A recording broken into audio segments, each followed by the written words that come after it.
আজকে আমরা দেখব কিভাবে একটি স্টোরি বুক বানানো যায় তাও মাত্র এক ক্লিকেই। So let's see. প্রথমে আপনি চলে যাবেন জেমিনাইতে। তারপর আপনি 3 লাইন থেকে স্টোরি বুক নামে একটি অপশন পাবেন, সেইটা থেকে ক্লিক করবেন। তারপর আপনাকে এমন একটি হোম পেজে নিয়ে যাবে। তারপর আপনি আপনার মন মতো আপনি কীরকম চান বা কীরকম গল্প চান সেইটা লিখে দিবেন। আমি আমার মতো করে লিখে দিলাম রহস্যময় কন্ডাক্টরের সাথে সাক্ষাৎ। আপনি আপনার মতো করে লিখে দিবেন। যত সুন্দর করে আপনি লিখে দিতে পারবেন তত সুন্দর আপনি আউটপুট। তারপর আমাদের কিছু সময় অপেক্ষা করতে হবে। জেমিনাই স্টোরি বুকটা জেনারেট করবে।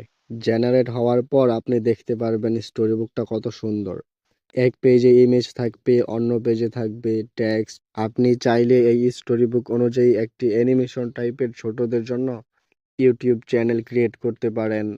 যদি আপনারা চান যে এই স্টোরি বুক অনুযায়ী কিভাবে একটি ভালো ভিডিও বানানো যায় সেটার ভিডিও নিয়ে আসতে, তাহলে কমেন্টে জানান। আপনি চাইলে এই স্টোরি বুকটাকে সেল করতে পারেন ইবুক আকারে।